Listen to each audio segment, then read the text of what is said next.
윤솔 씨, 당신은 해고됐습니다. 새로 부임한 김도윤 팀장이 내 앞에 해고 통지서를 밀어놓았다.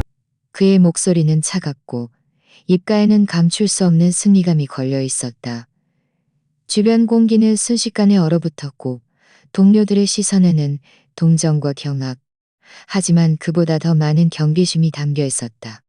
나는 고개를 들어 그를 평온하게 바라봤다. 김도윤이라는 이 남자, 내가 아는가? 아니, 너무나 잘한다고 해야 할 것이다. 그는 내 남편 이준호의 가장 유능한 부하였고, 이준호와 내조에 충실한 좋은 아내라는 내 역할 뒤에 숨겨진 수많은 거짓말의 증인이기도 했다. 나는 해고 통지서를 보지 않았다. 그 안에 적힌 이유 따위는 눈을 감고도 짐작할 수 있었다. 뻔하디 뻔한 업무 능력 부족, 조직 구조 조정 같은 그럴싸한 명분들이겠지. 얼마나 우스운가. 나는 하나그룹에서 8년을 일했다. 인턴 사원에서 시작해 프로젝트 총괄이사 자리까지 올랐고 내 손으로 직접 따낸 유로파스타 프로젝트는 3호 영억 원 규모로 지난달에 최종 계약을 마쳤다. 이 부서, 아니 하나그룹 전체가 이 프로젝트가 내 피와 땀의 결정체이자 회사의 향후 5년간 가장 중요한 성장 동력이라는 것을 알고 있었다. 그런데 이제 막 프로젝트가 본궤도에 올랐는데 내가 업무 능력 부족으로 해고당한다고? 나는 승리감에 잔뜩 취한 김도윤의 얼굴을 보며 아무런 동요도 느끼지 않았다. 오히려 약간 비웃고 싶었다. 그는 이것이 나에 대한 모욕이자 이준호가 자신에게 충성을 다한 대가라고 생각했을 것이다. 그들은 나를 이 자리에서 쫓아내면 내 모든 것을 지울 수 있을 것이고 그 공로를 자신이, 아니 이준호가 지명한 누군가가 가로챌 수 있다고 믿었겠지. 사인해야 하는 건가요? 내가 입을 열었다. 목소리는 오늘 날씨를 이야기하는 것처럼 차분했다. 김도윤은 순간 멈칫했다. 이런 반응을 예상치 못했던 모양이었다. 그의 시나리오 속에서 나는 충격받고 분노하고 소리 지르며 따지고 심지어 울면서 그에게 애원했어야 했다. 하지만 나는 그러지 않았다. 그저 손을 뻗어 필통에서 사인펜 하나를 꺼내 뚜껑을 열었다. 여기 사인하세요. 그가 통지서 맨 끝을 가리키며 몹시 조급한 어조로 말했다. 나는 종이를 집어들고 굵은 글씨들을 훑어본 후 망설임 없이 내 이름 윤스를 서명했다. 글씨는 또렷했고 단 한치의 떨림도 없었다. 사인을 마친 후 나는 통지서와 펜을 함께 돌려주었다. 됐습니다. 내가 말했다. 김도윤은 사인이 된 통지서를 받아들고 마치 황제의 칙서를 받은 양 얼굴에 드리웠던 승리감을 더는 감추지 못했다. 윤 이사님? 아니, 윤슬 씨. 그는 고의적으로 호칭을 바꾸었고 그 목소리는 사무실 전체가 들을 수 있을 만큼 크지도 작지도 않았다. 인사부에서 후속 절차에 대해 이야기할 겁니다. 개인 물품은 오늘 안에 정리하는 게 좋을 겁니다. 이것은 마지막 품위조차 남겨두지 않겠다는 의미였다. 회사 규정상 퇴직 인수인계 기간은 최소 일주일이고 임원의 경우 한 달까지도 주어졌다. 그런데 그는 나에게 당장 나가라고 했다. 알겠습니다. 나는 여전히 한마디만 했다. 나는 자리에서 일어나 책상 위의 물건들을 정리하기 시작했다. 8년간의 물건이라곤 많지 않았다. 머그컵 하나, 책 몇 권, 3년 동안 키운 스킨답서스 화분, 그리고 서랍 속 깨인 서류들. 주위 동료들은 모두 고개를 숙이고 나를 감히 쳐다보지도 못했고 그 누구도 다가와 말 한마디 건넬 용기가 없었다. 김도윤은 감시자처럼 멀지 않은 곳에 팔짱을 끼고 서서 타인의 생사여탈권을 주는 쾌감을 만끽하고 있었다. 그의 눈빛은 마치 이렇게 말하는 듯했다. 나는 지금쯤 내 남편 이준호가 그의 홍원지기 박서영과 함께 고급 레스토랑에서 이 승리를 축하하고 있을 것이라고 짐작했다. 박서영, 겉으로는 여리고 무해해 보이지만 내 결혼 생활을 조금씩 잠식해 들어간 여자. 이준호는 언젠가 나에게 이렇게 말했다. 슬아, 넌 너무 강해. 너 같은 사람은 밖에선 여장부지만 집에 와서 누가 감당하겠어? 박서영을 봐. 맞다. 나는 너무 강했다. 나는 그가 창업에 실패하여 3억 원의 빚을 졌을 때 홀로 모든 것을 짊어지고 밤낮 없이 야근하며 프로젝트를 따냈다. 나는 3년 만에 모든 빚을 갚았을 뿐만 아니라 그가 BMW를 타고 강남 테헤랄로의 고급 아파트에 살게 해줬다. 나는 그가 매일 골프를 치고 애프터눈 티를 마시며 그의 우스꽝스러운 이 대표라는 체면을 유지할 수 있게 해줬다. 이제 그는 내 강인함이 자신에게 방해가 된다고 느꼈다. 그는 박서영처럼 자신을 우러러보고 숭배하며 남자의 자존심을 되찾게 해줄 여자가 필요했다. 그리고 나 그의 후광 아래 살아가게 했던 아내는 당연히 뽑아내야 할 못이 되었다. 하지만 그들은 잊은 것 같았다. 나 윤슬이 맨몸으로 시작해 오늘에 이르기까지 누구의 동정이나 도움에 의존한 적은 단 한 번도 없었다는 것을. 그들은 이 못을 뽑아내면 만사형통할 것이라고 생각했겠지만 그들이 뽑아낸 것은 이 거대한 빌딩의 기둥이었다. 나는 마지막 책을 종이 상자에 넣었다. 휴대폰이 진동했다. 이준호에게서 온 메시지였다. 스라, 김도윤이 다 처리했어. 소란 피우지 말고 깔끔하게 정리해. 집안일은 저녁에 얘기하자. 나는 그 메시지를 보며 입가에 차가운 미소를 지었다. 그는 전화 한 통 걸기조차 귀찮아했다. 처리했습니다. 나는 조용히 세 글자를 답장했다. 그리고 휴대폰 화면을 끄고 그리 무겁지 않은 좀이 상자를 안아들고 내가 8년간 피땀 흘려 일했던 이곳을 마지막으로 바라봤다. 김도윤은 내가 드디어 떠나려는 것을 보고 안도한 표정을 지으며 가식적으로 다가와 말했다. 윤슬 씨, 앞으로 잘 지내세요. 나는 그를 무시하고 상자를 안은 채 엘리베이터 쪽으로 발걸음을 옮겼다. 그와 스쳐 지나가는 순간 나는 우리 둘만 들을 수 있는 목소리로 나지막이 말했다. 김도윤 씨, 아세요? 당신 사장 이준호가 당신을 이 자리에 앉히려고 새로 산 카이엔을 제 명의로 돌려줬답니다. 김도윤의 발걸음이 뚝 멈췄다. 그의 얼굴에 가득했던 승리감이 순식간에 굳어졌고 그는 고개를 돌려 나를 노려봤다. 그의 눈은 깃발이 서 있었고 믿을 수 없다는 표정으로 가득했다. 알고 있었다. 게임의 첫 번째 수가 이미 놓였다는 것을. 이제부터가 진짜 시작이었다. 엘리베이터 문이 천천히 닫히며 김도윤의 일그러진 얼굴을 가렸다. 나는 좀이 상자를 안고 거울처럼 빛나는 엘리베이터 벽에 비친 내 모습을 바라봤다. 얼굴은 평온했고 눈빛에는 아무런 동요도 없었다. 하지만 나 자신만이 알고 있었다. 내 심장은 가슴속에서 무겁게 울리고 있었고 손톱은 힘주어 쥔 종이 상자에 깊이 박혀 있었다. 카이엔 이야기는 내가 즉흥적으로 지어낸 말이었다. 이준호는 의심이 많고 지독히 이기적인 성격이라 김도윤이라는 중요한 말을 안심시키기 위해 분명 어떤 약속을 했을 것이다. 그리고 김도윤은 탐욕스럽고 어리석다. 그는 총괄 이사 자리를 위해 한때 은인이었던 나를 배신했으니 더 큰 이익을 위해서는 이준호와도 등을 돌릴 수 있을 터였다. 나는 증거가 필요 없었다. 그들 사이에 의심이라는 가시 하나만 심어두면 충분했다.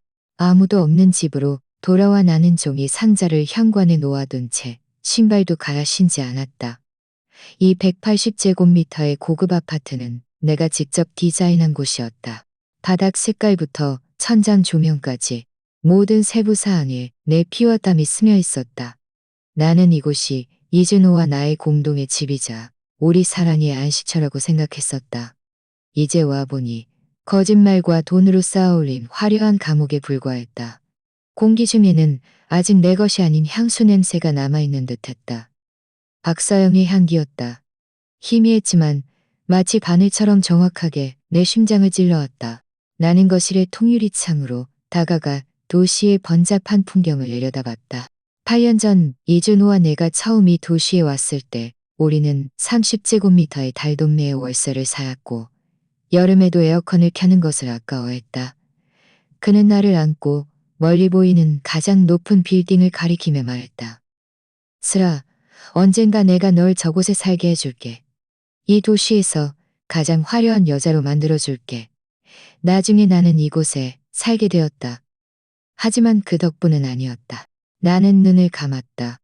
머릿속에는 유로파스타 프로젝트의 모든 순간들이 통제할 수 없이 떠올랐다. 그것은 신에너지 기술과 관련된 다국적 협력 프로젝트였고 투자자는 유럽 최고의 재벌이었다. 이 프로젝트를 따내기 위해 나는 꼬박 3년 동안 주말을 온전히 쉬어본 적이 없었다. 도거와 법률을 독학했고 수백만 페이지에 달하는 프로젝트 자료와 기술 문서를 파고들었다. 기술적인 세부 사항 하나를 위해 유럽의 작은 마을 여관에서 72시간 연속 화상 회의를 하다 컴퓨터 앞에서 영하 20도의 동유럽에서 핵심 인물을 기다리며 상대 회사 건물 아래에서 꼬박 5시간을 서 있다가 감각을 잃을 정도로 얼어붙기도 했다. 그때 이준호는 무엇을 하고 있었을까? 아, 그는 박서영과 함께 미술 전시회를 보러 다니며 SNS에 그들의 순수한 우정을 과시하고 있었다. 그는 나에게 대수롭지 않게 메시지를 보냈다. 여보, 수고 많았어. 몸 조심하고. 그리고는 곧장 박서연의 전시회에 거액을 썼다. 내가 눈치채지 못한 것은 아니었다. 다만 믿고 싶지 않았을 뿐이었다. 한때 나와라면 한 봉지를 나눠 먹던 남자가 이렇게 완전히 다른 사람으로 변할 것이라고는 믿고 싶지 않았다. 지난달 프로젝트 계약식 전날 밤이었다. 나는 유럽에서 일찍 돌아와 그에게 깜짝 선물을 해주려 했다. 하지만 열쇠로 집 문을 열었을 때 본 것은 현관에 놓인 내 것이 아닌 분홍색 하이힐과 거실에서 벌어지고 있는 눈뜨고 볼 수 없는 광경이었다. 그 순간 내 모든 자기기만은 우스갯소리가 되었다. 나는 소리 지르며 달려가지도 않았고 울지도 않았다. 그저 조용히 뒤로 물러나 문을 닫고 아래층 차 안에서 밤새도록 앉아 있었다. 날이 밝았을 때 나는 스스로에게 말했다. 슬아, 이제 됐어. 파이안의 청춘, 3억 원의 빚. 네 손으로 일군 제국. 그냥 개에게 먹이를 줬다고 생각해. 그 순간부터 나는 이준호와 나 사이에 남은 것은 오직 정산뿐이라는 것을 알았다. 나는 조용히 그의 혼외정사와 재산은닉 증거를 수집하기 시작했다. 그의 모든 소비 내역, 박서영과의 모든 채팅 기록, 모든 숙박 정보까지 나는 다양한 경로를 통해 그는 자신이 완벽하게 해냈다고 생각했을 것이다. 그는 몰랐다. 그의 순수하고 해롭지 않은 박서영이 나에게서 더 많은 것을 얻기 위해 이미 그의 모든 것을 팔아넘겼다는 것을. 그리고 나는 이혼 후 이준호가 빈털터리가 될 가능성을 가끔 흘리기만 하면 박서영은 충실한 사냥개처럼 내가 필요한 모든 것을 내 앞에 가져다 주었다. 그래서 이준호가 김도윤을 내 자리에 앉히겠다고 했을 때 나는 반대하지 않았다. 오히려 나는 몇 가지 사소한 업무 실수를. 그들은 내가 5차원에 있다고 생각했지만 실제로는 1만 차원에서 그들의 서툰 연극을 내려다보고 있었다. 슈트, 기질은 온화했지만 예리함을 잃지 않았다. 윤슬 씨, 구문대명입니다. 그가 먼저 손을 내밀었고 얼굴에는 온화한 미소가 어려 있었다. 안 이사님, 말씀이 과하십니다. 나는 가볍게 악수했고 불필요한 인사는 길게 하지 않았다. 아내라는 단도직입적으로 말했다. 하나그룹의 이번 위기는 이미 잘 알고 계시겠죠. 나는 고개를 끄덕였다. 대강 들었습니다. 최 회장님은 요즘 머리카락이 반백이 되셨어요. 그녀는 한숨을 쉬었다. 3,500억 원짜리 프로젝트에 7억억 원의 위약금이라니. 어떤 회사도 이런 타격을 감당할 수 없습니다. 윤슬 씨, 당신이 억울한 일을 당한 것은 알아요. 이준호와 김도윤 같은 바보들은 죽어 마땅하지만 하나그룹은 무고합니다. 수천 명의 직원들도 무고하고요. 그녀의 말은 매우 진심 어린 태도였고 최 회장처럼 위압적이지 않고 나의 공감을 얻으려 했다. 안 이사님, 제가 부당하게 해고당했을 때 아무도 제가 무고하다고 생각하지 않았습니다. 나는 평온하게 사실을 진술했다. 아내란의 눈빛에 순간 죄책감이 스쳐 지나갔다. 저희의 실책입니다. 하나그룹이 당신에게 빚을 졌어요. 그래서 제가 오늘 온 것은 이사회를 대표하여 당신을 다시 모셔오기 위함입니다. 돌아오라고요. 네. 그녀는 내 눈을 똑바로 보며 말했다. 저희는 당신의 프로젝트 총괄 이사 직위를 복원할 뿐만 아니라 신설되는 최고 전략 책임자 CSO 직위를 당신에게 맡길 것입니다. 이사회에 직접 보고하는 자리죠. 또한 이준호 명의로 이전된 당신의 5% 지분은 회사가 시장가의 3배 가격으로 다시 매입하겠습니다. 이 조건은 실로 파격적이었다. 승진, 급여 인상, 막강한 권한, 그리고 수십억 원을 즉시 현금화할 수 있는 기회. 그 어떤 사람이라도 그런 배신과 굴욕을 겪은 후 이런 왕의 귀한 기회 앞에서는 거절하기 어려울 것이다. 하지만 나는 웃었다. 안 이사님, 제가 과연 거라고며 한마디씩 말했다. 한예라는 멈칫했다. 아내라는 멈칫했다. 하나그룹이 저에게 줄 수 있는 것은 저 스스로도 만들어낼 수 있습니다. 아내란의 안색이 미묘하게 변했다. 윤슬 씨, 당신이 화가 난 건 알지만 비즈니스 세계는 감정 싸움의 장이 아닙니다. 이익만이 영원하죠. 유로파 프로젝트는 오직 당신만이 살릴 수 있습니다. 어떤 조건이든 말씀하시면 저희가 논의할 수 있습니다. 제 조건은 간단합니다. 나는 커피잔을 내려놓았다. 제가 돌아가는 것은 좋습니다. 하지만 세 사람이 하나그룹을 떠나야 합니다. 누구죠? 아내란의 눈빛이 순간 날카로워졌다. 첫째, 김도윤. 그는 그의 어리석음과 탐욕에 대한 대가를 치러야 합니다. 영구 해고입니다. 그건 문제없습니다. 이미 해고됐습니다.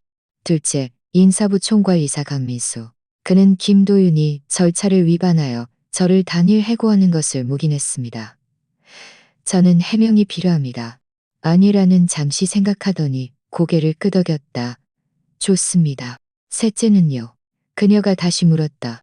나는 그녀를 바라보며 천천히 그 이름을 말했다. 이준호. 아내란의 미간이 즉시 찌푸려졌다.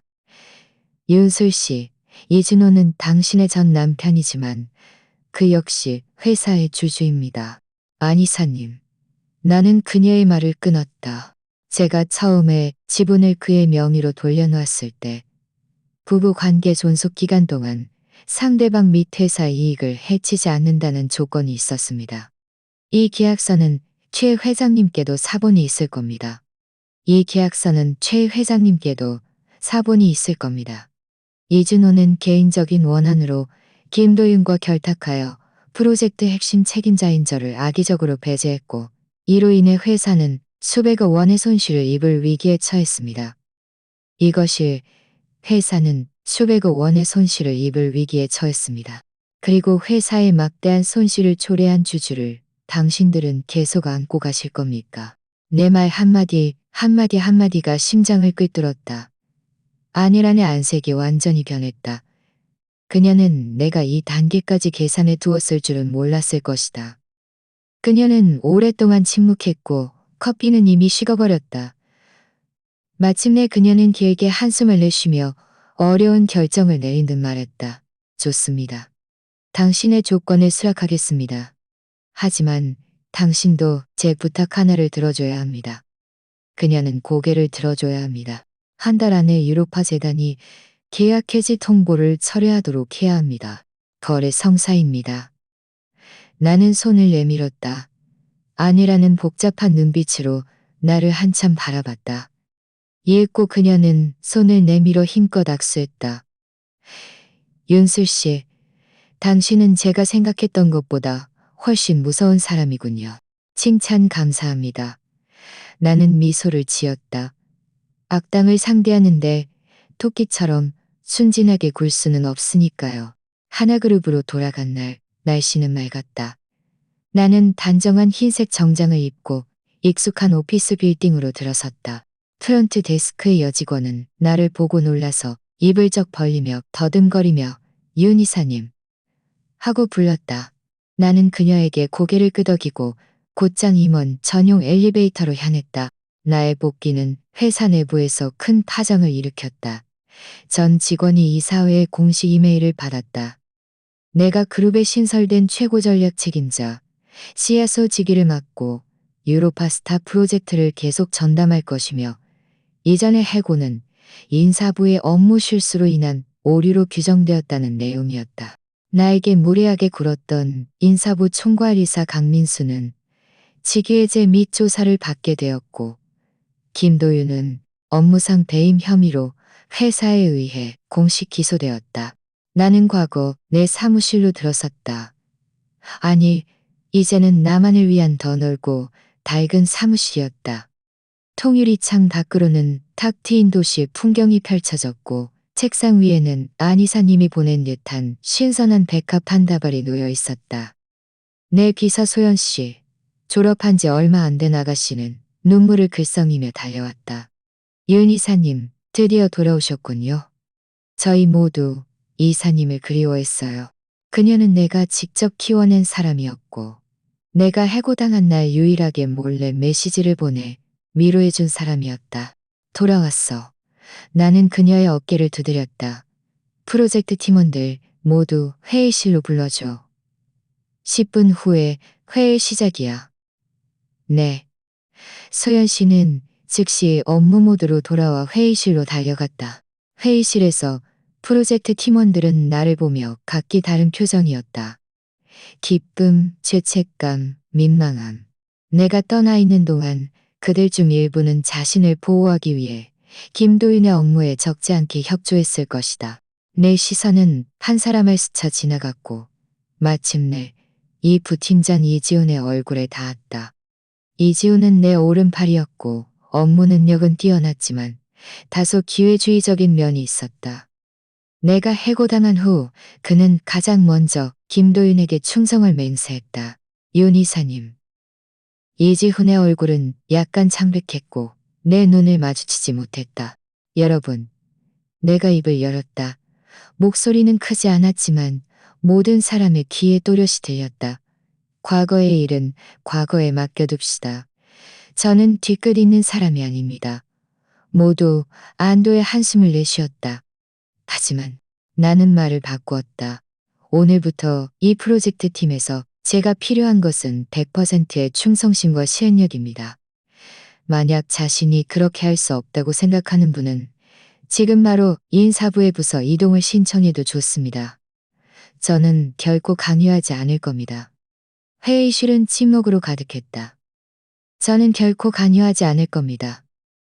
회의실은 침묵으로 가득했다. 나는 계속 말했다. 한 달 안에 유로파 프로젝트의 모든 문제를 해결하고 프로젝트의 모든 문제를 해결하고 프로젝트의 모든 문제를 해결하고 모두 일제히 대답했고 목소리는 우렁찼다. 나는 만족스럽게 고개를 끄덕였다. 나는 은혜와 위험만으로는 팀이 완전히 복종하지 않을 것이라는 것을 알고 있었다. 나는 내 권위를 다시 세울 진정한 승리가 필요했다. 그리고 이 승리의 핵심은 고지식하고 엄격하기로 유명한 독일로인 클라우스 씨를 어떻게 설득하느냐에 달려 있었다. 회의가 끝난 후 나는 즉시 소연 씨에게 클라우스 씨의 비서에게 연락하여 화상 회의를 예약하라고 지시했다. 받은 답변은 클라우스 씨가 휴가 중이라 방해받기 어렵다는 것이었다. 이것은 분명히 핑계였다. 유로파 재단은 이미 대안을 가동했고 우리의 경쟁사인 세비테크와 접촉하고 있었다. 세비테크는 이 프로젝트를 가로채기 위해 우리보다 더 좋은 조건을 제시했다. 시간은 나에게 매우 촉박했다. 나는 사무실에 앉아 창밖의 번잡한 풍경을 바라보며 깊은 생각에 잠겼다. 직접 소통이 길이 막혔다면 다른 방법을 찾아야 했다. 나는 컴퓨터를 켜고 클라우스 씨에 대한 자료를 검색하기 시작했다. 그의 이력, 인터뷰, 발표했던 논문, 심지어 그의 개인적인 취미까지. 곧 한 가지 세부 사안이 내 눈길을 끌었다. 클라우스 씨는 열렬한 클래식 음악 애호가였고 특히 바흐의 골드베르크 변주곡을 즐겨 들었다. 그리고 그의 개인 자료에는 그가 가장 존경하는 피아니스트가 고인이 된 독일 여성 피아니스트 아일린 피셔였다는 내용이 있었다. 그녀의 골드베르크 변주곡 연주를 그는 평생의 역작으로 여겼다.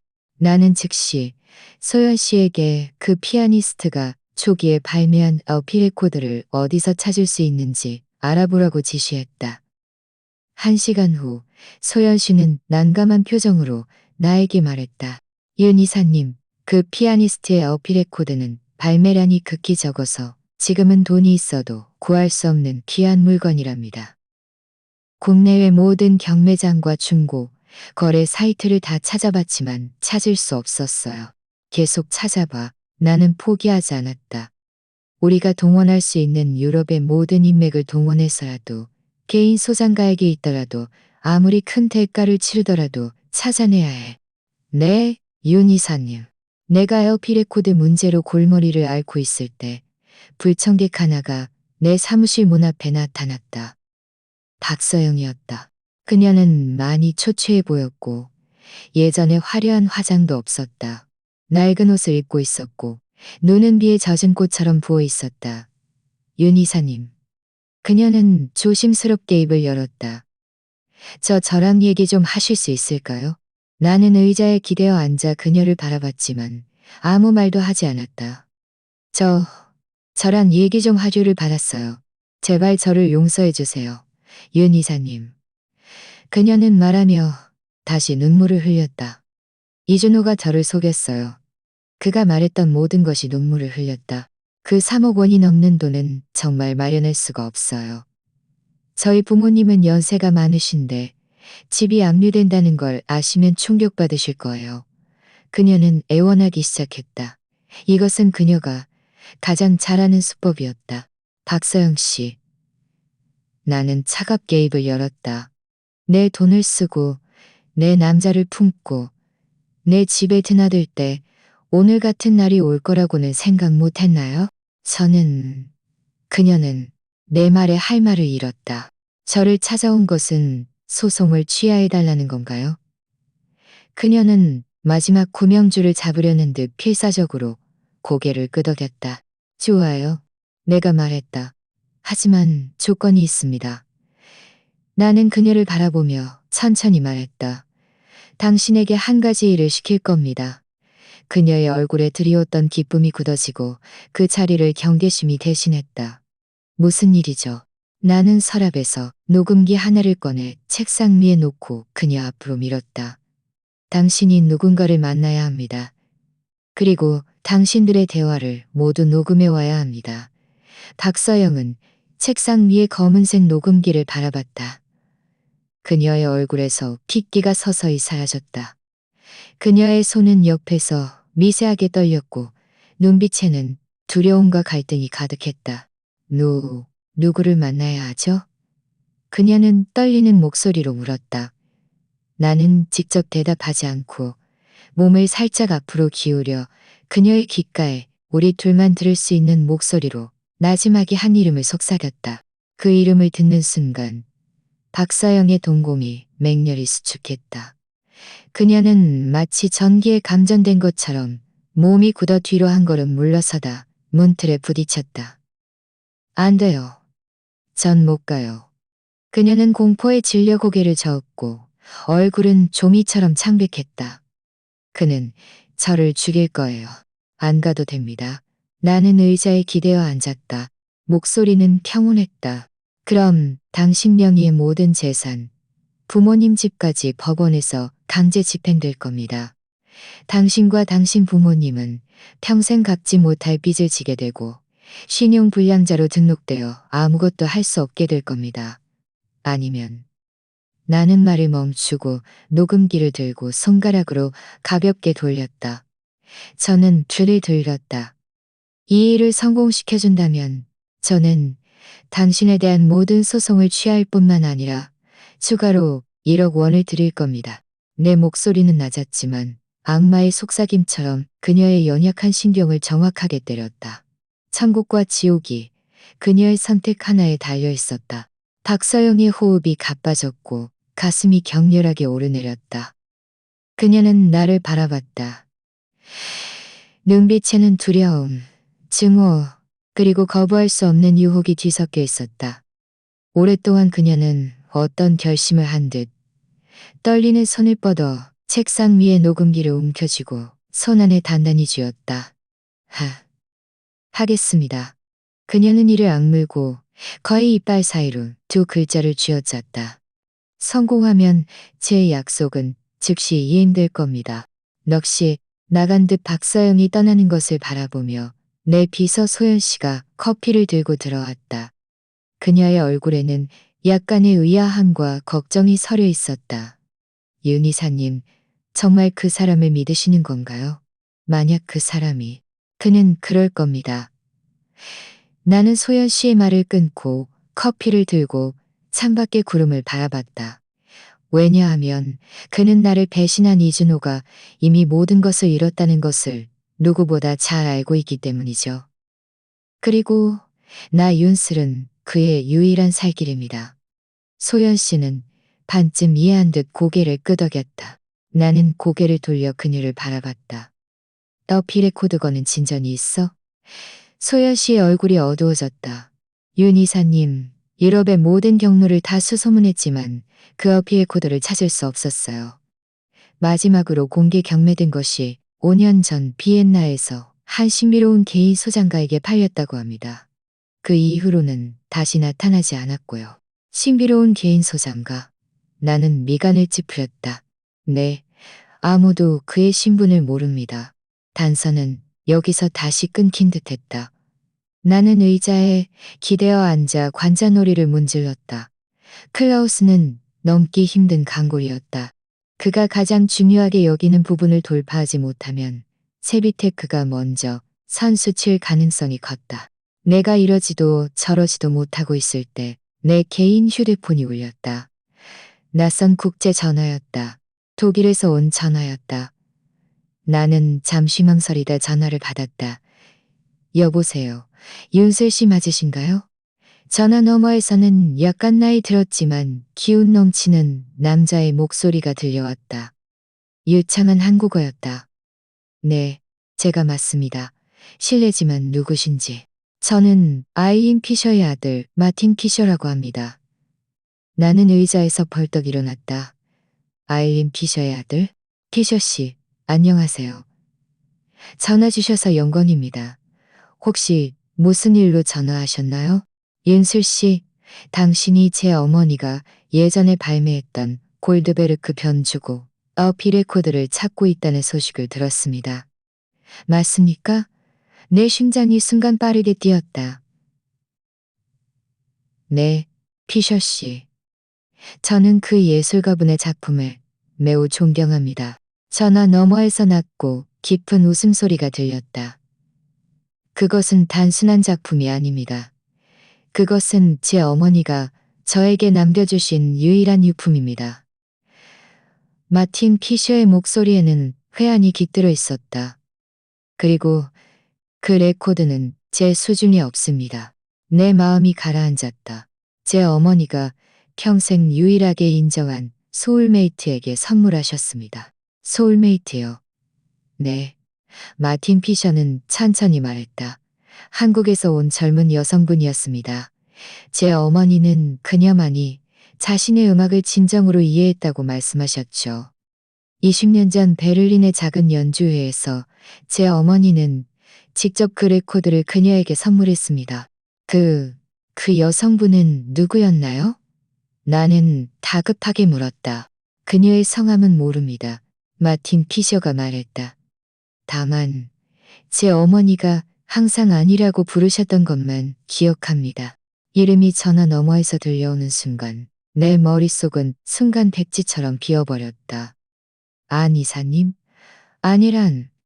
이 생각이 스쳐 지나갔을 때 나 자신도 황당하게 느껴졌다. 하나그룹의 이사님 부인 아니란 비즈니스 세계에서 영민하고 유능한 여장부가 20년 전 독일 피아니스트에서 영민하고 유능한 여장부가 20년 전 독일 피아니스트의 소울메이트와 연결될 리가 있단 말인가? 윤슬 씨, 아직 듣고 계신가요? 마틴 피셔의 목소리가 나를 충격에서 끌어냈다. 제 어머니의 유언 때문입니다. 마틴 피셔가 말했다.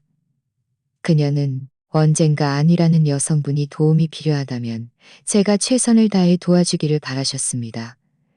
저는 최근 우연히 그 안이라는 여성분이 속한 회사가 어려움에 처했고 그 어려움을 해결하는 열쇠가 당신에게 있으며 당신이 제 어머니의 레코드를 찾고 있다는 것을 알게 되었습니다. 저는 이 사이에 어떤 연관성이 있다고 생각합니다. 나는 순간 깨달았다. 이것은 판이었다. 안이라니 20년 전부터 깔아둔 작은 단서들이 먼 곳까지 이어지는 판. 그녀는 내가 클라우스의 취향을 조사할 것이고 그 어필 코드를 찾을 것이라는 것을 이미 예상하고 있었다. 그리고 마틴 피셔의 입을 통해 이 비밀을 나에게 알려줌으로써 자신의 실력과 인맥을 보여주는 동시에 자신 아니라니 나해지는 동시에 자신 아니라니 나의 진정한 동맹이자 진정한 상대라는 것을 인계를 전했다. 천만에요. 당신에게도 도움이 되기를 바랍니다. 피셔 씨. 전화를 끊고 나는 의자에 기대어 오랫동안 아무 말도 하지 않았다. 창밖의 햇살이 다소 따가웠지만 나는 오히려 한기를 느꼈다. 나는 줄곧 이 복수와 반격의 주도권을 내가 쥐고 있다고 생각했다. 하지만 이제 와보니 나는 아니란의 바둑판 위에서 비교적 중요한 말 아니란의 바둑판 위에서 비교적 중요한 말 아래 불과했다. 그녀는 나를 이용하는 관계이자 서로를 이용하여 이준호를 처리하고 집안을 정리하며 회사의 위기를 해결했다. 이 점을 깨닫고 나니 오히려 마음이 평온해졌다. 말에게도 판을 뒤집을 권리가 있으니까. 나는 내 선전화를 들어 아내란의 사무실로 전화를 걸었다. 안 이사님, 접니다. 윤 최고 전략 책임자입니다. 아내란의 목소리는 매우 차분했다. 내가 이 전화를 걸 줄 이미 예상한 듯 했다. 1시간 뒤 아래층 카페에서 커피 한잔 하시죠. 1시간 뒤 나는 아내란을 만났다. 그녀는 여전히 태연자약한 모습이었다. 생각이 정리됐나요? 그녀는 커피잔을 들고 가볍게 한 모금 마셨다. 네. 나는 그녀의 눈을 똑바로 보며 말했다. 안 이사님, 저는 다른 사람의 말처럼 취급당하는 것을 좋아하지 않습니다. 하지만 이 말이 지금 아주 잘 움직이고 있다는 것을 부정할 수는 없겠죠.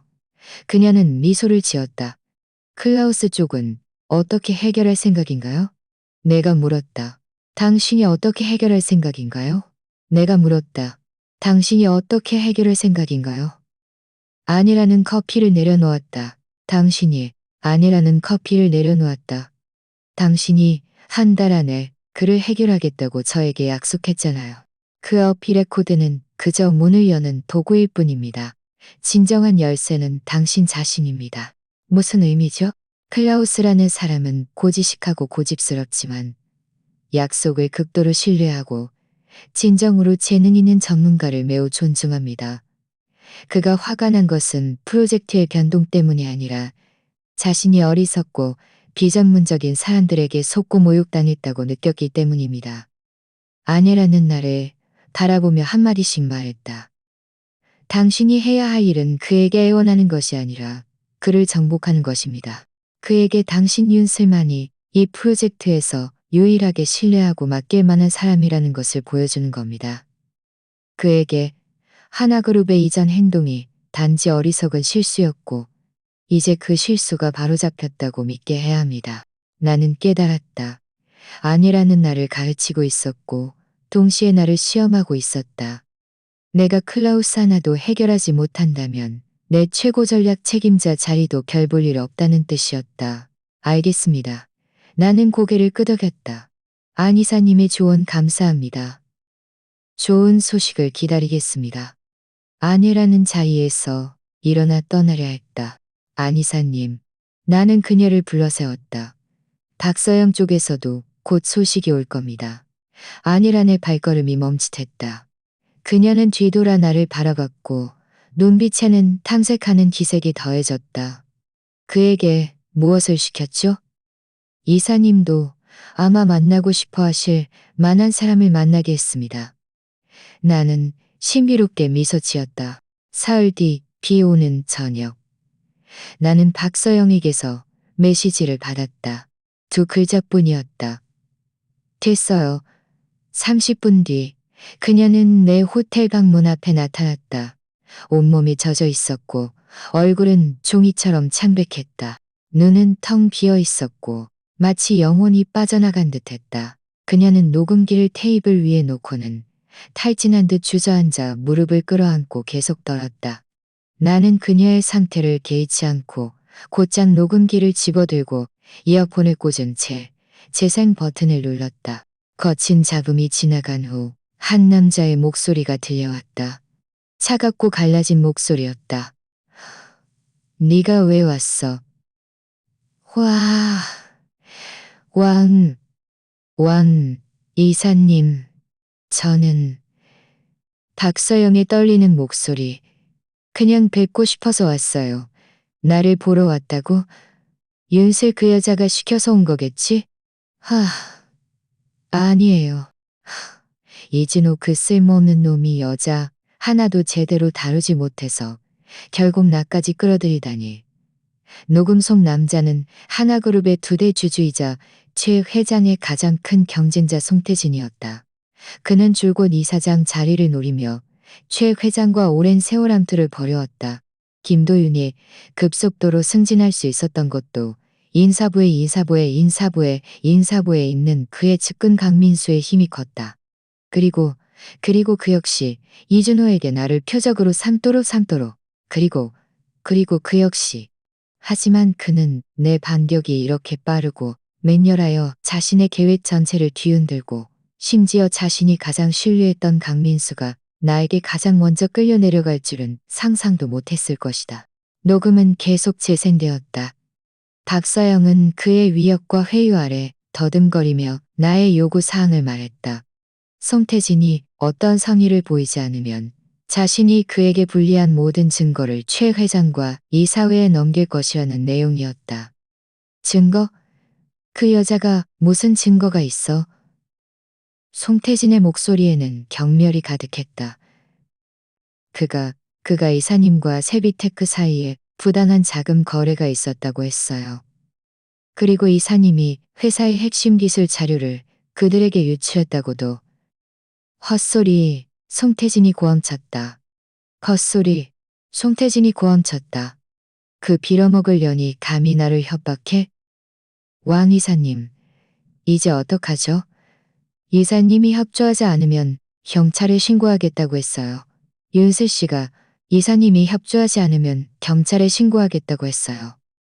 나는 송태진이 지금 얼마나 갈등이 지목이 흘렀다. 나는 송태진이 지금 얼마나 글렀다. 너무 일찍 기뻐하지 말라고.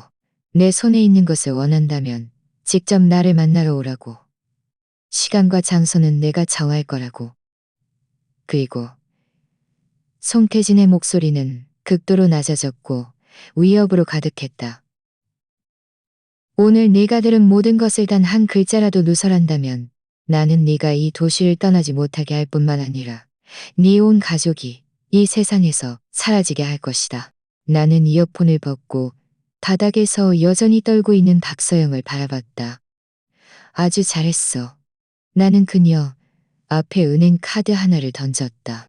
그 안에 1억 원이 들어있어. 비밀번호는 네 생일이야. 돈 가지고 떠나. 영원히 돌아오지 마. 박서영은 믿을 수 없다는 듯 고개를 들어 카드를 보았다가 나를 보았다.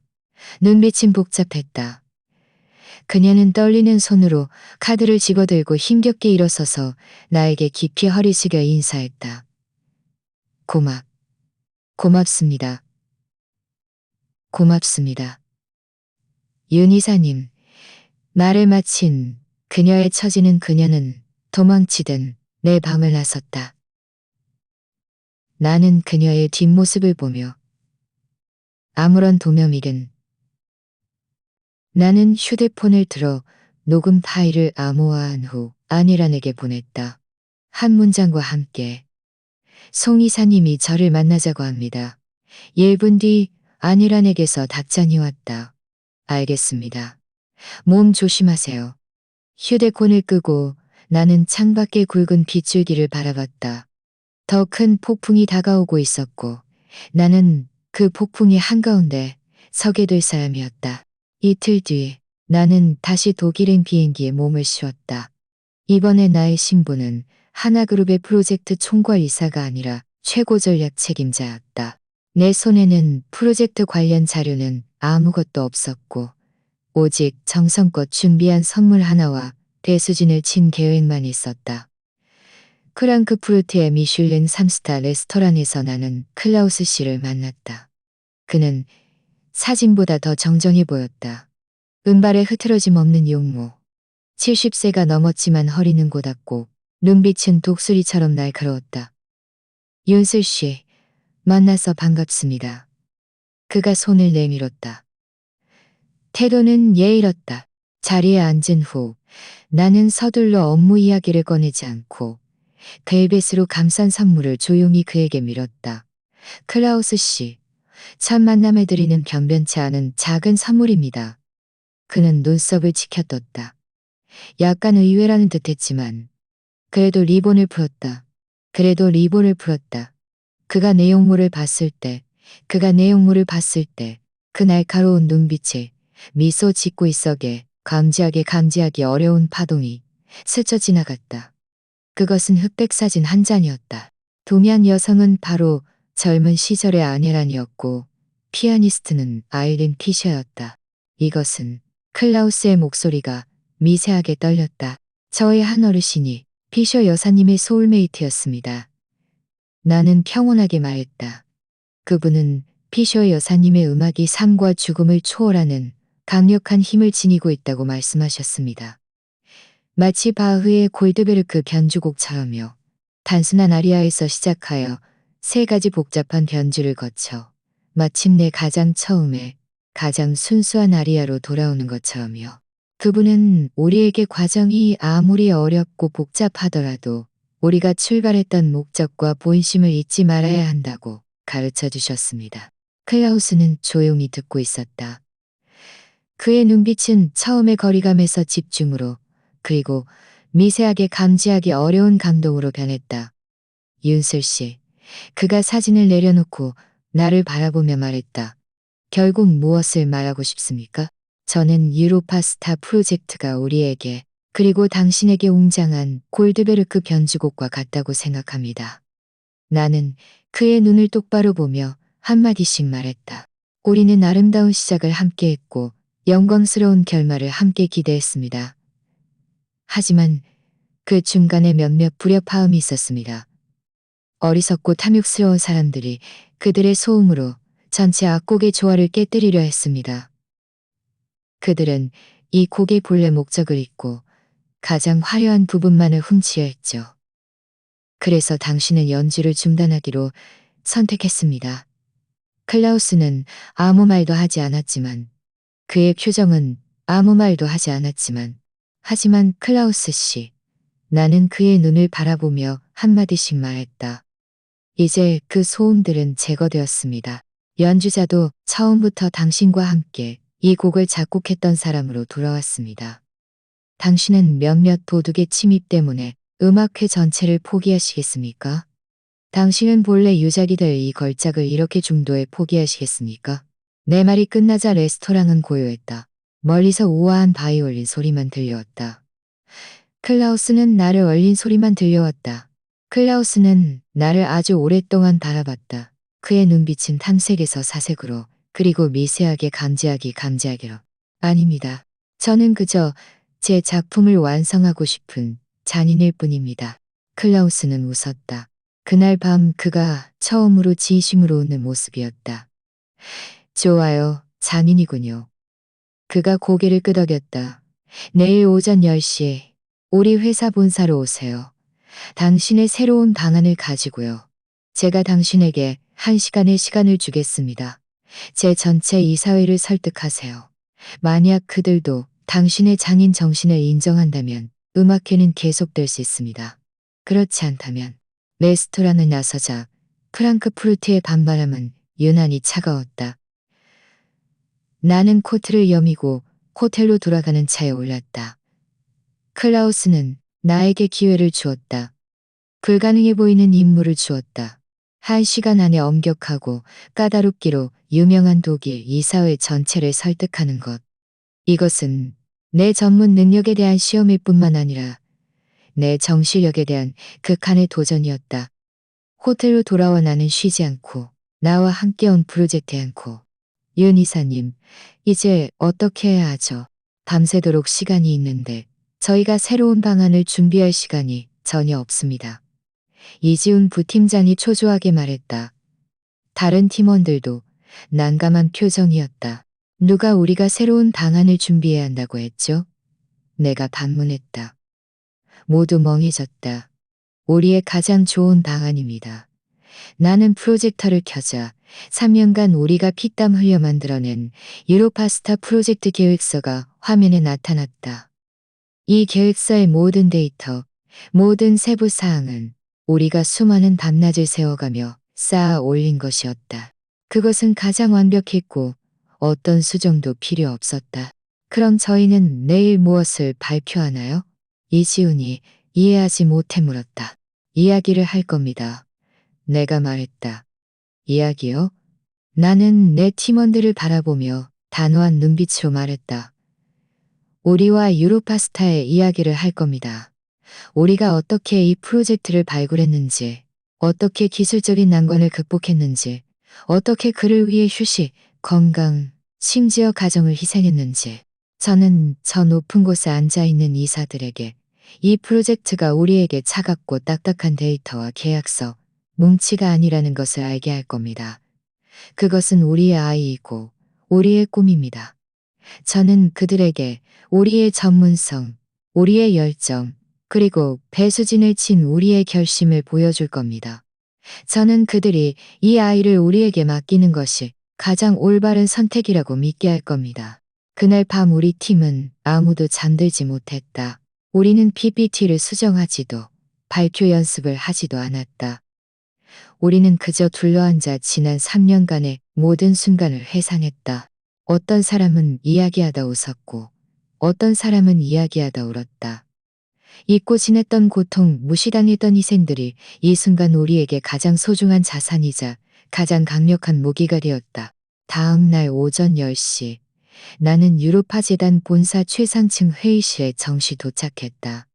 거대한 타원형 회의 테이블 주위에는 10명 남짓한 엄숙한 독일인들이 앉아 있었다. 그들이 바로 재단 전체 이사회였다. 클라우스는 상석에 앉아 나에게 고개를 끄덕이며 시작해도 좋다는 신호를 보냈다. 나는 연단에 오르지도 PPT를 켜지도 않았다. 나는 그저 회의실 중앙에 서서 차분하지만 힘 있는 목소리로 내 이야기를 시작했다.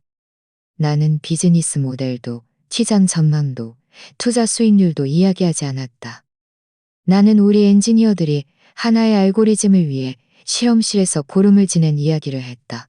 나는 우리 마케팅 전문가들이 하나의 핵심 데이터를 얻기 위해 유럽 1여 개국을 돌아다닌 이야기를 했다. 나는 내 오른팔 이지훈이 아이가 태어난 날에도 나는 영아의 동유럽에서 얼어붙어 병상에 누워서도 일을 멈추지 않았던 나 자신의 수많은 순간들을 이야기했다. 내 뒤에는 우리 팀원들이 조용히 서 있었다. 그들의 눈에는 똑같은 빛이 반짝였다. 회의실은 침묵으로 가득했다. 원래는 엄숙하고 까다롭던 이사들은 점차 손에 든 펜을 내려놓고 고개를 들어 나를 집중해서 바라보며 내 이야기를 들었다. 그들의 눈빛은 탐색에서 감동으로 변했다. 1시간의 시간은 금방 지나갔다. 내가 마지막 이야기를 마치고 그들에게 깊이 허리 숙여 인사했을 때, 회의실에 인사했을 때, 오랫동안 상석에 앉아있던 클라우스가 먼저 박수를 쳤고 고지어 박수 소리가 우렁차게 터져 나왔다. 그 순간 나는 알았다. 내가 이겼다는 것을, 우리가 이겼다는 것을. 그날 오후 하나그룹과 유로파 재단은 협력 계약을 다시 체결했다. 그뿐만 아니라 유로파 재단은 추가로 10%의 투자를 더하고 앞으로 더 많은 분야에서 하나그룹과 깊이 협력하겠다고 약속했다. 이 소식이 국내에 전해지자 하나그룹의 주가는 치솟아 이전의 암울함을 씻어냈다. 회사 전체가 환호로 가득했다. 나는 모든 사람들의 영웅이 되었다. 축하 연회에서 최 회장은 나에게 술을 따라주며 모든 임원들 앞에서 말했다. 윤슬 씨, 하나그룹에 당신이 있는 것은 하나그룹의 복입니다. 나는 웃으며 잔을 비웠지만 마음속은 이상하리만큼 고요했다. 나는 이것이 단지 첫 번째 정거장일 뿐 진정한 전쟁은 아직 끝나지 않았다는 것을 알고 있었다. 국내로 돌아온 다음 날 나는 소포 하나를 받았다. 그 안에는 어피레코드 한 장이 들어있었다. 아일린 피셔의 골드베르크 변주곡이었다. 그리고 아내라니 직접 쓴 카드 한 장도 있었다. 카드에는 단 한 문장만 적혀 있었다. 나의 최고 전략 책임자 축하합니다. 나는 이것이 나에 대한 그녀의 인정이자 동시에 경고임을 알았다. 우리 사이의 게임은 아직 끝나지 않았다는 것을 상기시키는 경고였다. 내가 다음 계획을 세우려 할 때 뜻밖의 전화 한 통이 내 모든 흐름을 깨뜨렸다. 전화는 내 변호사 정 변호사에게서 온 것이었다. 그의 목소리는 전에 없이 진중했다. 윤슬 씨, 일이 터졌습니다. 송태진이 죽었습니다. 송태진이 죽었다고요? 교외의 한 폐빌라에서 발견되었습니다. 경찰은 일단 자살로 추정하고 있습니다. 타살 흔적은 없다고 합니다. 하지만 그가 유서를 남겼습니다. 그는 유서에서 자신이 어떻게 탐욕 때문에 유로파스타 프로젝트를 악의적으로 방해하고 이준호와 김도윤과 결탁하여 윤설 이사님을 회사에서 쫓아냈는지 자세히 고백했습니다. 그는 또한 세비테크와의 결탁도 자백하며 모든 책임을 자신에게 돌렸습니다. 다른 사람과는 무관합니다. 가장 중요한 무관합니다. 저는 죄가 너무 커서 회사와 동료들을 볼매다. 특히 오랜 기간 저와 함께했던 안 이사님은 오늘날 저의 처지를 전혀 모르고 계셨으며 오히려 여러 차례 저에게 멈추라고 충고해 주셨습니다. 제가 이에게 눈이 멀어 그녀의 신뢰를 저버렸습니다. 저는 죽음으로 죄를 갚을 뿐 이사회가 제가 오랫동안 회사에 봉사한 공로를 참작하여 더 이상 이 일을 추궁하지 않고 제 가족들에게 살기를 열어주기를 바랄 뿐입니다. 이 유서는 마치 폭탄처럼 하나그룹 이사회 내부를 뒤흔들었다. 그는 자신을 비극적이고 뉘우치는 죄인으로 만들었고 자신에게 연루될 수 있는 모든 사람들을 깨끗이 정리했을 뿐만 아니라 아내란을 잠재적인 공범에서 무고하고 선량한 성인으로 완전히 둔갑시켰다. 죽은 자는 말이 없다. 얼마나 훌륭한 금선탈각. 금선탈각다. 얼마나 훌륭한 금선탈각이연. 아는 휴대폰을 들고 오랫동안 아무 말도 하지 않았다. 윤슬 씨, 괜찮으세요? 그렇지 않을 겁니다. 나는 차분하게 말했다. 저는 증인이 있습니다. 그날 밤 저는 계속 호텔에 있었고 밖으로 나가지 않았습니다. 다행이네요. 정 변호사는 안도했지만 하지만 이 일은 그렇게 간단하지 않습니다. 이 유서는 모든 일을 덮으려는 의도가 분명합니다. 송태진이 죽으면 당신이 더 이상 추적할 단서가 모두 끊길 겁니다. 아니요. 단서는 끊기지 않았습니다. 나는 창밖을 바라보며 싸늘한 눈빛으로 말했다. 그는 단지 더러운 것들을 더 깨끗한 카펫 아래로 쓸어 넣었을 뿐입니다. 그 카펫의 이름은 아내란입니다. 나는 즉시 아내란에게 전화를 걸었다. 그녀의 목소리는 매우 슬퍼 보였고 피곤함이 섞여 있었다. 윤슬 씨, 뭘 묻고 싶은지 알아요. 송 이사님. 제가 그에게 미안합니다. 제때 그를 막지 못했어요. 그녀는 연기를 정말 잘하는군요.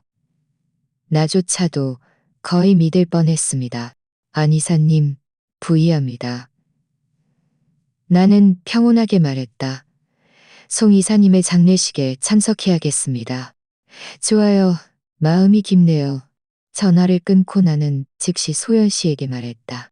소연 씨, 송태진이 죽기 전 며칠간의 모든 통화 기록, 은행 거래 내역, 행적, 그리고 그의 가족들이 지금 어디에 있는지 확인해줘. 그의 가족에 대한 모든 정보가 필요해. 윤 이사님, 경찰이 이미 개입했는데 저희가 이렇게 조사하면 좀. 소연 씨가 주저했다. 그들을 피해 우리만의 채널을 이용해. 나는 그녀를 날카로운 눈빛으로 바라봤다. 내가 원하는 것은 진실이지. 경찰이 우리에게 보여주고 싶은 진실이 아니야. 송태진의 죽음은 회사 내부의 권력 다툼을 일시적으로 잠재웠다. 최 회장은 하룻밤 사이에 훨씬 더 늙어 보였다. 그는 회사의 운영 권한을 거의 전적으로 나에게 맡기고 자신은 뒤로 물러나 아내가 일으킨 이 가정 및 그룹 위기를 처리하는 데 전념했다. 나는 하나그룹의 실질적인 수장이 되었다. 매일의 일정은 빼곡했고 끝없는 회의, 끝없는 서류, 끝없는 회의, 끝없는 서류, 끝없는 고속으로 회전하는 팽이처럼 바빴고 숨 돌릴 틈도 없었다. 나는 안일한의 몰락이 내부의 썩은 부분을 해결했을 뿐 외부의 굶주린 늑대인 세비테크가 여전히 호시탐탐 노리고 있다는 것을 알고 있었다. 송태진이 그들에게 유출한 핵심 기술은 시한폭탄처럼 언제든 터져 유로파스타와 내 모든 노력을 산산조각 낼 수 있었다. 과연 내가 귀국한 지 일주일도 채 되지 않아 세비테크는 한 달 뒤에 연례 최대 제품 발표회를 개최할 것이라고 대대적으로 발표했다. 발표회의 주인공은 스타라이트라는 신에너지 핵심 시스템이었다. 그들이 공개한 홍보 영상에는 성광 하나만 나왔지만 나는 한눈에 알아볼 수 있었다. 그 시스템의 핵심 아키텍처는 내가 설계한 유로파스타와 최소 80% 이상 유사했다. 그들은 이름조차 더 창의적으로 지을 생각도 하지 않았다. 유로파 스타라이트라니. 이것은 노골적인 도발이었다. 프로젝트 팀 회의실은 침묵으로 가득했다.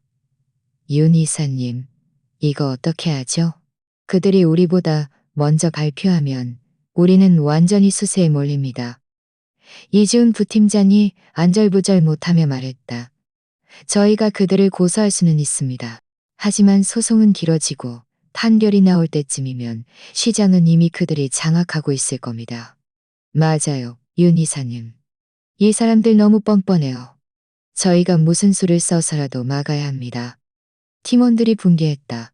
나는 조용히 들으며 손가락으로 탁자를 규칙적으로 두드렸다. 회의실은 점차 조용해졌고 모든 사람의 시선은 나의 결정을 기다리며 나에게 집중되었다. 누가 우리가 그들을 막아야 한다고 했죠? 내가 마침내 입을 열었다. 목소리는 평온했다. 모두 멍해졌다. 우리는 막지 않을 겁니다.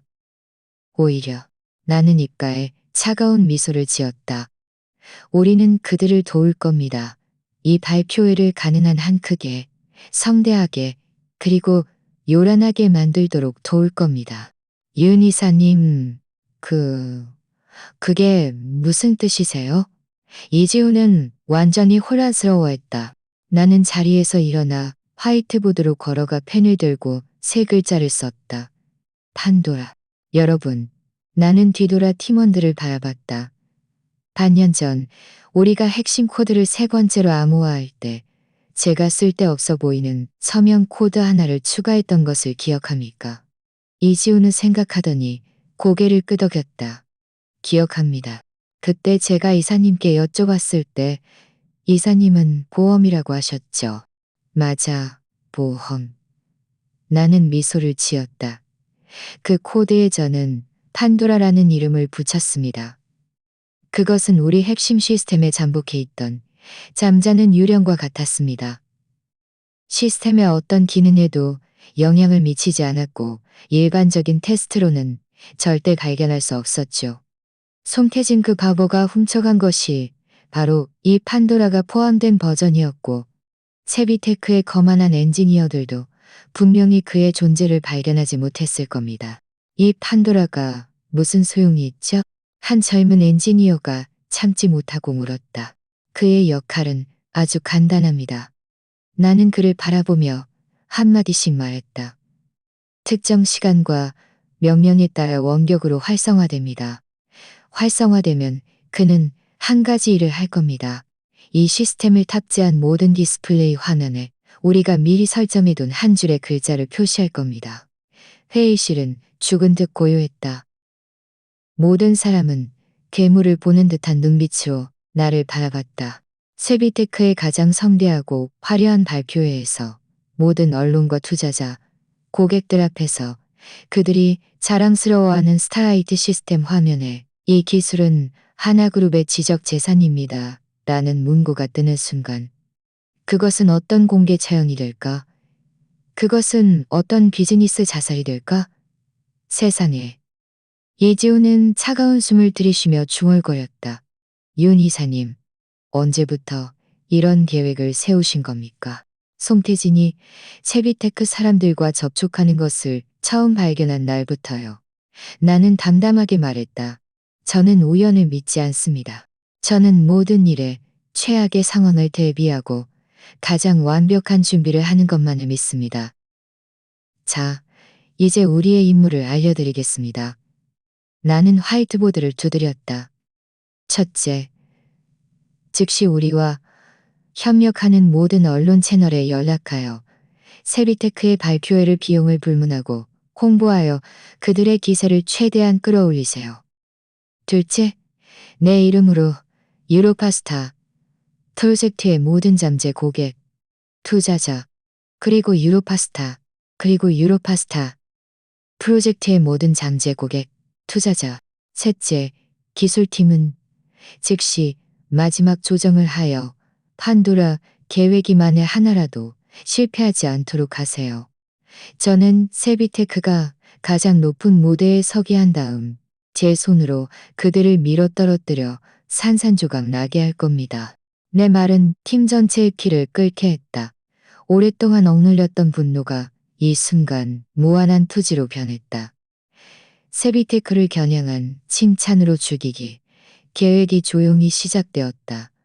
모든 것이 내 시나리오대로 순조롭게 진행되고 있을 때 뜻밖의 전화 한 통이 나에게 예상치 못한 조력자를 데려왔다. 전화는 이준호에게서 온 것이었다. 윤슬 씨. 전화 너머 이준호의 목소리는 낯설고 멀게 느껴졌고 비굴한 아첨이 섞여 있었다. 나는 그에게서 오랫동안 아무 소식도 듣지 못했다. 무슨 일이죠? 내 목소리는 얼음처럼 차가웠다. 저기, 당신들이 세비테크랑 싸우고 있다고 들었어요. 그가 조심스럽게 물었다. 당신과 관련이 있나요? 관련 있습니다. 물론 관련 있죠. 그의 목소리가 다급해졌다. 윤슬 씨, 제가 잘못했어요. 정말 잘못했어요. 제가 눈이 멀어서 박서영 그 빌어먹을 연에게 속았어요. 저에게 한 번 더 기회를 줄 수 없나요? 제가 돕고 싶어요. 제가 도울 수 있어요. 나를 돕겠다고요? 나는 비웃었다. 당신이 뭘 할 수 있는데요? 그는 말문이 막혔지만 곧 다시 말했다. 세비테크에서 스타라이트 프로젝트를 담당하는 기술 총괄이사 한명호는 제 대학 동창이에요. 사이도 꽤 괜찮아요. 제가 그에게서 정보를 좀 빼낼 수 있어요. 내 마음속으로 움직였다. 판도라 계획은 이미 진행 중이었지만 내부자가 있다면 의심할 여지 없이 이중 보험이 될 타였다. 지피지기 백전불탈. 게다가 나에게는 더 깊은 의구심이 있었다. 아내란 그녀는 비록 직이 해제되었지만 결코 가만히 있지 않을 것이다. 그녀와 세비테크 사이에 또 다른 결탁이 있었을까? 당신은 나에게서 무엇을 얻고 싶죠? 내가 직설적으로 물었다. 저는 아무것도 원하지 않아요. 이준호가 황급히 말했다. 저는 그저 당신을 위해 뭔가 하고 싶을 뿐이에요. 제가 저지른 실수를 만회하고 싶어요. 정말 우스웠다. 뼛속까지 이기적인 남자가 갑자기 이렇게 이타적으로 변하다니. 그는 그저 막다른 골목에 몰려 마지막 구명줄을 잡으려 했을 뿐이었다. 좋아. 나는 그의 속셈을 꿰뚫어 보면서도 말하지 않았다. 당신이 나를 위해 한 가지를 알아내야 해. 세비테크 내부에서 한명호 외에 스타라이트 시스템의 기술 출처를 아는 사람이 또 누가 있지? 특히 그들의 강지혁 CEO는 어떤 태도인가?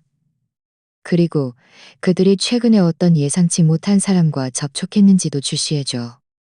나는 예상치 못한이라는 네 글자에 특히 힘을 주었다. 네, 네, 문제 없습니다. 당장 처리하겠습니다. 이준호는 성질을 받은 듯 흥분했다. 전화를 끊고 나는 창밖의 밤 풍경을 바라보며 생각에 잠겼다.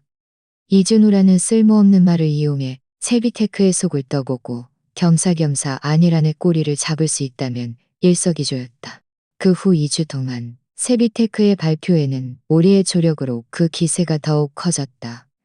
각 언론의 헤드라인은 신에너지 판도를 바꿀 기술의 향연이라며 이 행사를 대대적으로 보도했다. 세비테크의 주가도 이로 인해 치솟았다. 그들의 강지혁 CEO는 더욱 빈번하게 인터뷰에 응하며 의기양양했고 마치 자신이 이미 업계 정상에 오른 모습을 본 듯했다. 이준호 쪽에서도 간간히 소식이 전해졌다. 그는 몇 차례 술자리를 통해 한명우와 성공적으로 접촉했다. 한명우는 술에 취해 세비테크 내부에서 기술 처리를 통해 세비테크 내부에서 기술 출처를 아는 사람은 자신과 강지혁 CEO 등 극소수 몇 명뿐이라고 터여놓았다. 강지혁은 이 사실을 잘 알고 있었지만 가장 중요한 것은 이준호가 한 가지 세부 사항을 언급했다.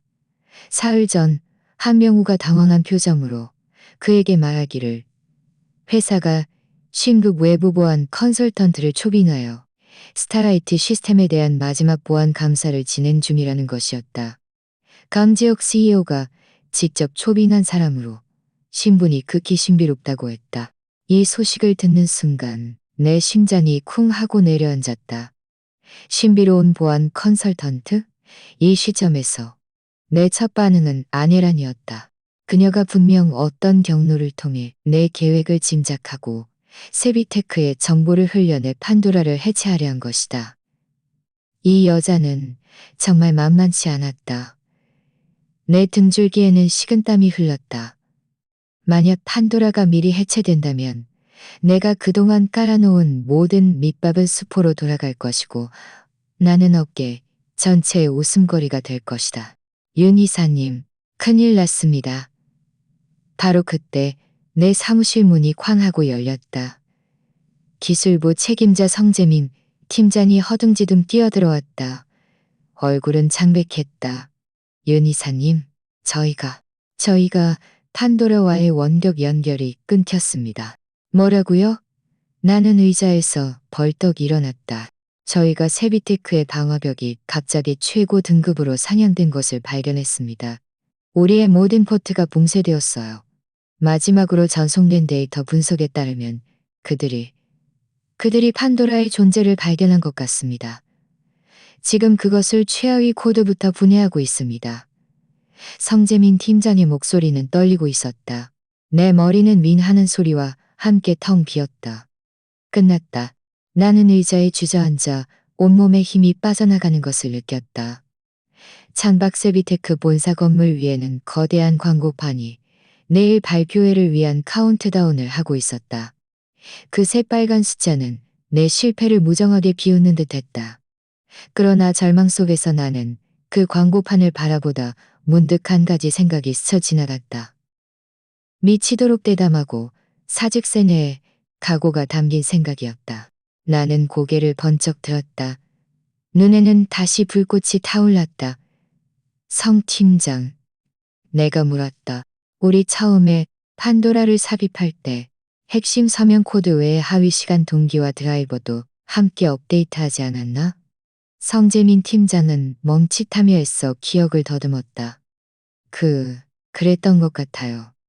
그때 유럽 서버 시간과 맞추기 위해 이사님께서 번거로우니 업데이트해두라고 말씀하셨죠. 그 드라이버도 그들이 발견했나? 아마 안 했을 겁니다. 그건 가장 기본적인 드라이버이고 모든 시스템에 있으니 그들이 그걸 건드릴 이유는 없을 겁니다. 이 말을 듣자 내 입꼬리가 조금씩 다시 올라갔다. 나는 성재민 팀장과 사무실에 있던 다른 몇몇 얼굴이 죽은 듯 창백한 기술의 핵심 인력들을 바라보며 천천히 미소를 지었다. 그들을 오싹하게 만드는 미소였다.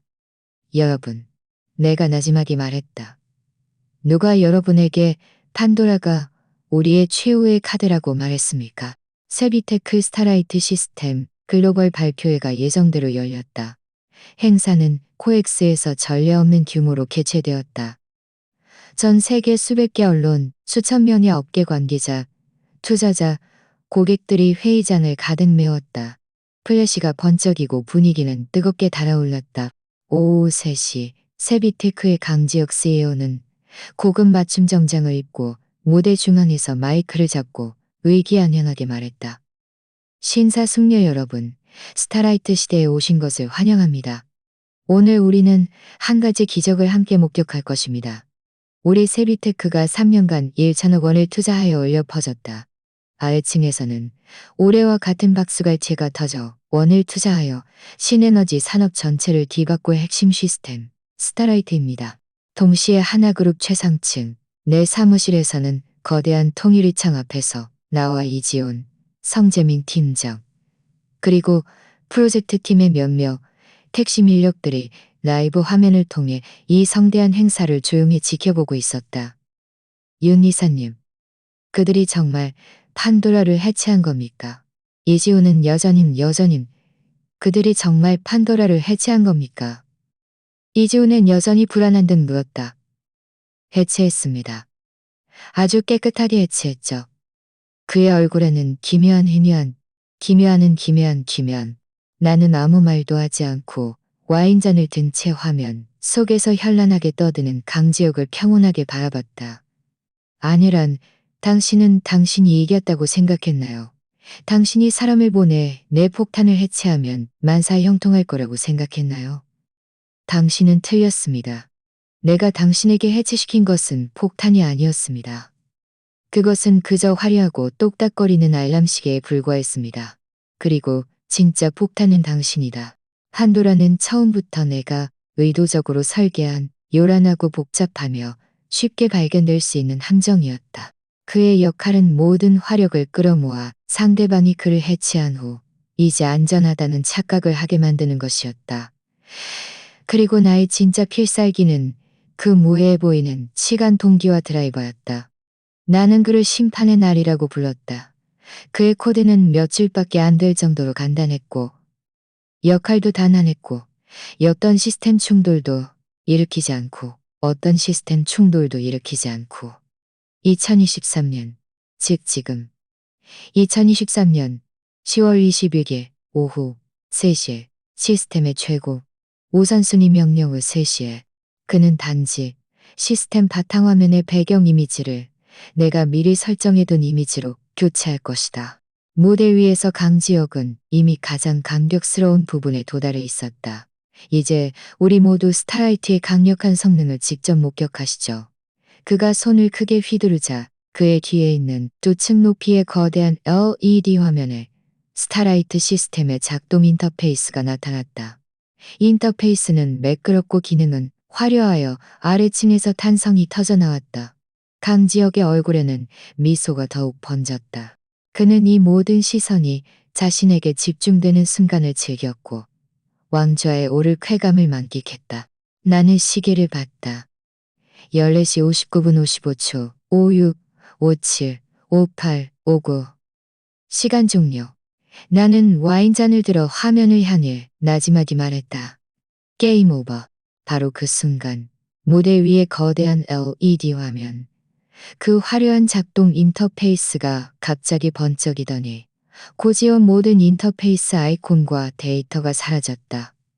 그 자리를 순수한 검은색 배경과 피처럼 새빨간 거대한 글자로 쓰인 한영, 이중 문구가 대신했다. 이 핵심 기술은 하나그룹의 지적 재산입니다. 프로젝트 코드명 유루파스타, 기술 도용 기업 세비테크. 장내는 죽은 듯 고요했다. 공기는 마치 이 순간 얼어붙은 듯했다. 모든 사람들이 멍하니 그 거대한 화면을 바라봤고 머릿속은 백지처럼 비어 있었다. 무대 위의 강지혁은 입가에 미소가 여전히 걸려 있었다. 그는 믿을 수 없다는 듯 그 글자들을 돌아봤고 온몸의 뼈가 빠진 듯 순간 주저앉았다. 아, 안 돼. 불가능해. 그가 중얼거렸다. 짧은 침묵 뒤 회의장은 완전히 폭발했다. 세상에, 무슨 일이야? 기술 도용이라고? 이건 세계적인 방송사고잖아. 아래층의 언론 기자들은 피냄새를 맡은 상어처럼 미친 듯이 카메라를 무대 위로 향했다. 플래시가 번쩍이며 강지혁의 종이처럼 창백한 얼굴을 영원히 포착하려 했다. 내 사무실에서는 귀청이 터질 듯한 환호성이 터져나왔다. 이겼다. 우리가 이겼어. 이지훈과 성재민 팀장은 감격에 겨워 서로를 얼싸안았고 몇몇 젊은 엔지니어들은 심지어 눈물을 흘렸다. 3년간의 억울함, 3개월간의 인내가 이 순간 가장 통쾌하게 해소되었다. 나는 창가에 기대어 와인잔 속에 레드 와인을 단숨에 들이켰다. 와인은 목구멍을 타고 넘어가며 약간 매콤한 듯 달콤한 맛을 남겼다. 발표회 사건 이후 세비테크는 완전히 몰락했다. 주가는 하룻밤 사이에 하한가를 쳤고 협력사들은 줄줄이 계약을 해지했으며 하나그룹의 천문학적인 손해배상 청구에 직면했다. 강지혁 CEO는 책임을 지고 사임하며 업계 전체의 웃음거리가 되었다. 한편 아니라는 발표의 생중계를 본 순간 같은 연금된 별장에서 부술 수 있는 모든 것을 부수고는 완전히 침묵에 잠겼다고 한다. 그녀의 마지막 발버둥은 세비테크의 몰락과 함께 물거품이 되었다. 며칠 후 이사회는 그녀가 하나그룹의 모든 지분과 직위를 포기한다는 서명된 합의서를 받았다. 얼마 지나지 않아 그녀는 최 회장과 이혼 절차를 밟았다. 그녀가 한 손으로 일구었던 비즈니스 제국과 반평생을 지켜왔던 결혼 생활 모두 이 폭풍 속에서 재가 되어 사라졌다.